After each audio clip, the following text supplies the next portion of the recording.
So what AI has done is accelerated that process of being an excellent lawyer. Yes, you need to do it. It's table stakes. We've known that for years. So AI is making that business of being focused on your client even more important. Let's do some scenario thinking. It's 2036, so it's 10 years ahead.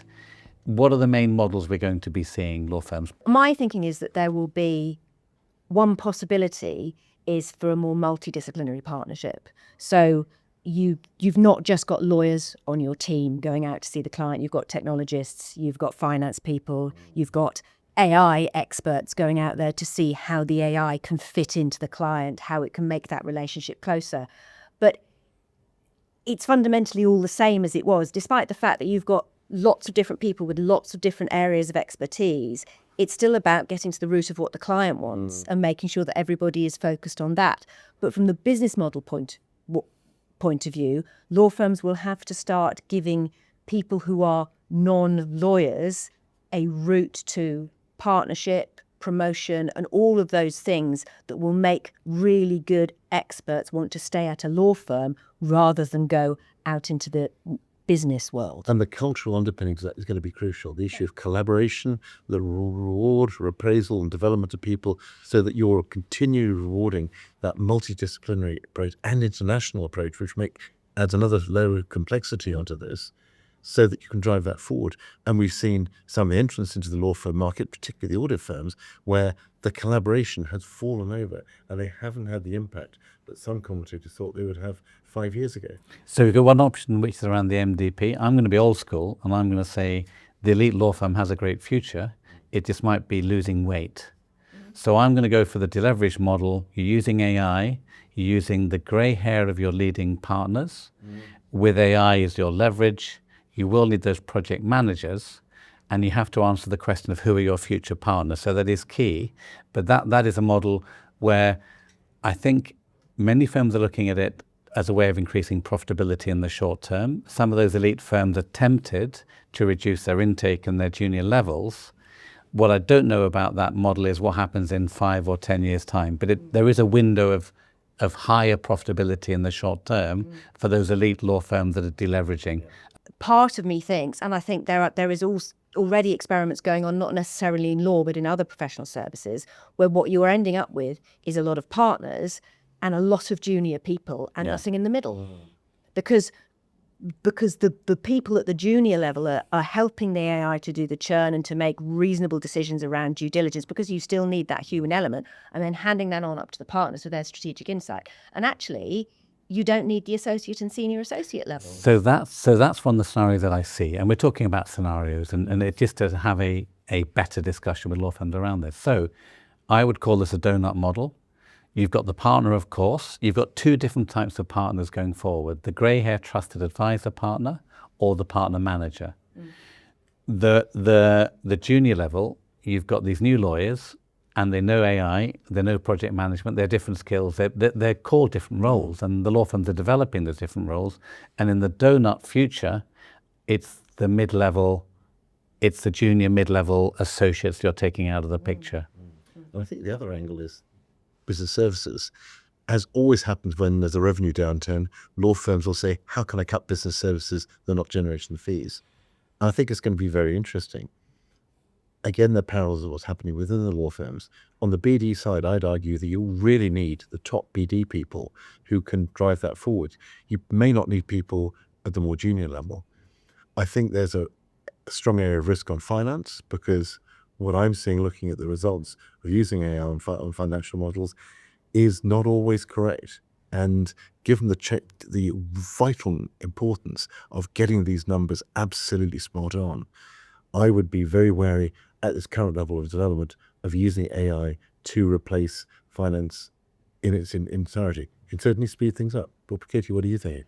There's a fundamental problem, I think, with what's happening at the moment, is that people are thinking that AI is going to take out a level. Whatever level they're thinking it's going to take out, taking out a level is not going to work, because in 4 years' time, you're going to need people up a level, and they haven't learnt what to do. So firms have got to find a different way of training people. They've got I mean, they should have moved away from this years ago, the business of sitting a trainee in a partner's room for 6 months, or however that works differently around the world, but the UK model is 2 years training, 6 months in a different office, in a different practice group, just watching and learning.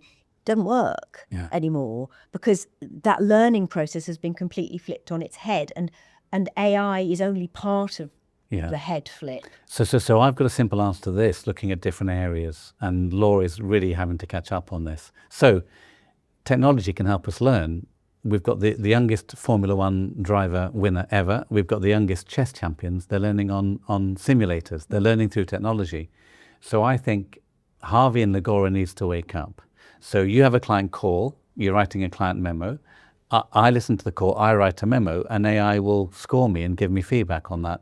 What we see within accountancy, as an example, is the AI is helping your junior people learn. It's just that we haven't yet caught up with that. Because if you don't do that, we've got what I see as the last colonel dilemma. The colonel who has the drone army is the last colonel, because the drones won't be learning how to run the army. And I do think there is a huge issue around that. So in addition to that, there's a leveraged model as well, with firms who are concentrating on that mid-market type work, which can also be very, very profitable. Yes. So you've got the AI working in collaboration with people to produce a lot of law. And that is I guess it has been frowned on a little by elite firms in the past, but why should it be? Because actually what we're talking about is a new model, a new way of working, and can be equally profitable. And particularly with agentic AI, where you can actually say, sort out the issues around conveyancing, sort out the issues around sorting out your will. These things can be delivered very cheaply, and we're seeing new entrants into the market who are not law firms. And that enables clients to not have such big in-house teams. Yes. So in actual fact, you're moving lawyers out of in-house into private client work, not private client, but out of in-house into law firms. So you're making law firms more profitable that way, and you're getting more people in the law firm. One other model that we are going to see, given the importance of really understanding the client issues and providing them with brilliant solutions, is of focus. Say, smaller firms focused on particular sectors, particular parts of our clients' work, where they are doing that brilliantly. They may be smaller, but they will be more profitable. And we're seeing some pre-AI models on that, where the equity is held very tightly. I think that may be an area that I would focus on. And hearing you say that, we're seeing some very good partners falling out of major firms that don't want the cost, don't want the politics of those bigger firms. And I think AI will give them the opportunity to do that. So we're going to see more of those specialist firms using AI as the leverage in those firms. Absolutely, and that will bring new competition who from outside the classic law firms, where those top partners who client work comes to them anyway, irrespective of the brand behind them, and AI enables that competition to not just flourish, but to really take off. And what we've been talking about throughout all of this, at no time have we mentioned legal expertise. All we've been talking about is understanding clients, understanding the business world, getting closer to that, which completely flips on its head the expertise-led model that all law firms are part of, because that's what they're based on. They're based on being excellent lawyers. So what AI has done is accelerated that process of being an excellent lawyer. Yes, you need to do it. It's table stakes. We've known that for years.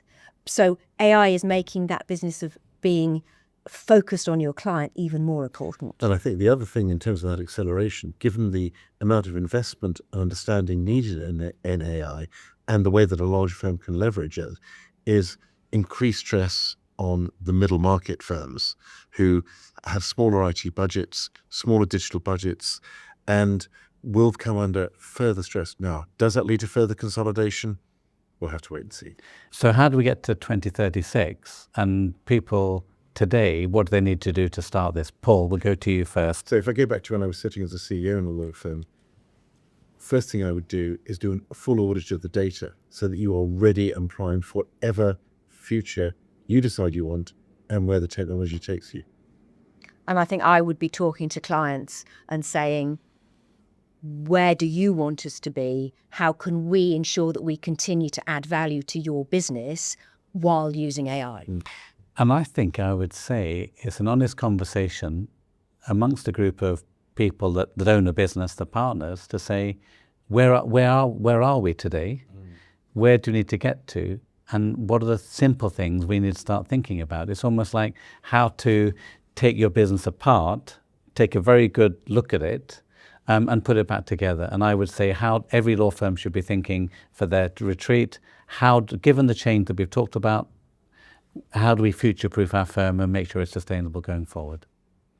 Thank you very much for your time. Huge pleasure. Thank you.